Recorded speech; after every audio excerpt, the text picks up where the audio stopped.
اچھا حضرت یہ فرمائیے گا، کیا تصوف میں ایسے عوامل بھی ہیں کہ جو شریعت سے متصادم ہیں یا قرآن و حدیث کے منافی ہیں؟ میں چاہتا ہوں اس پر بھی آپ اگر کلام فرما دیں تو لوگوں کا بہت ذہن جو ہے وہ کلیئر ہو جائے گا اور اس حوالے سے کانسیپٹ کافی ان کا بہتر ہو جائے گا۔ دیکھیے، اصل تصوف تو قرآن و حدیث سے منافی ہو ہی نہیں سکتا۔ بات ہو رہی ہے وہ کہ جو موجودہ دور میں یا کسی بھی دور میں کوئی اس سے ہٹ کر بات کرے تو آپ اس کو منافی عمل کہہ سکتے ہیں، ورنہ جو اس کی بیس ہے، بنیاد ہے تصوف کی، وہ تو قرآن و حدیث کے ہی اعمال و اشعال پر ہے۔ اب دیکھیے، بعض دفعہ بعض لوگ یہ سمجھتے ہیں کہ شاید کوئی تصوف کو اپنائے یا تصوف کی طرف رغبت کرے تو شاید اسے ہر ایک سے کٹ جانا ہوگا۔ ہر ایک سے کٹ جانے کا مطلب یہ ہے کہ نہ تو وہ بیوی بچے رکھے گا، نہ وہ دنیا کا کوئی کاروبار کرے گا، نہ وہ کوئی نوکری کرے گا۔ تو ایسا نہیں ہے۔ صوفیاء کرام نے کبھی بھی کسی کو یہ نہیں کہا کہ آپ سب کچھ چھوڑ دو اللہ کے لیے، بلکہ وہ یہ کہتے ہیں کہ آپ اللہ تبارک و تعالیٰ کی طرف اپنا دھیان رکھو اور دنیا کے جو معاملات ہیں ان میں بیلنس رکھو اور تصوف کے ساتھ ساتھ اپنے آپ کو شامل رکھو۔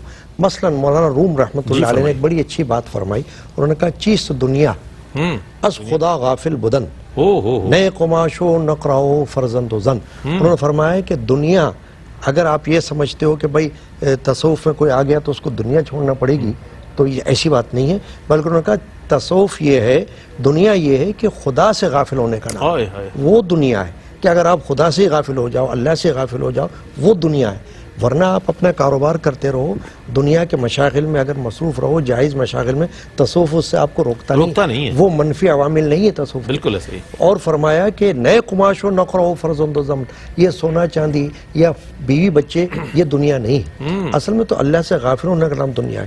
نمبر دو بات، اگر کوئی منفی عمل تصوف میں سمجھتا ہے اور وہ یہ سمجھتا ہے کہ رہبانیت کہ جیسے عیسائیت میں ہے کہ آپ بیوی بچے اختیار نہ کریں، تو لوگ سمجھتے شاید تصوف میں بھی ایسا کرنا ضروری ہے۔ ایسا نہیں ہے۔ انبیاء کرام نے اگر بیوی بچے رکھیں تو اولیاء کرام نے بھی بیوی بچے رکھے، صوفیاء اعظام نے بھی نکاح کیے، اس لیے کہ وہ تو بیلنس رکھتے ہیں نا، دنیا اور دین کو ساتھ لے کر چلتے ہیں۔ تو اس لیے اگر منفی عوامل کا آپ نے جو ذکر کیا ہے وہ تو وہ ہے کہ جو قرآن سے اور حدیث سے ہٹ کرو، تو تصوف کبھی بھی کوئی ایسا عمل ہمیں نہیں بتاتا۔ ابھی یہ تصفیہ قلب کی بات ہو رہی تھی، میرے جد امجد حضرت مولانا شاہ محمد غلام رسول قادری رحمۃ اللہ نے ایک شعر کہا کہ رمز تصوف اے اخی تصفیہ خیال ہے، حق کے سوا خیال بھی صوفی کو ایک وبال ہے۔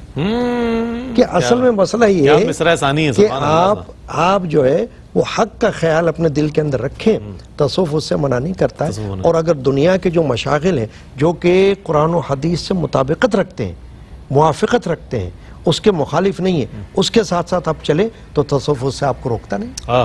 کیا کہنا، خوبصورت انداز۔ صوفیہ نے جب کلام فرمایا تو بہت ہی اچھے انداز میں تصوف پر بات کی، نہ صرف بات کی بلکہ عملی طور پر اس کا ثبوت دیتے ہوئے اس بات کو ثابت کر دیا کہ یہ تصوف ہی ہے کہ جو انسان کی تعمیر سیرت میں اور ایک بندہ مومن کو کامل درجے میں پہنچانے کے لیے کتنا اہم ہے۔ ایک مختصر سا وقفہ ہے، وقفے کے بعد لوٹتے ہیں، مجھے امید ہے آپ کا اور ہمارا ساتھ رہے گا۔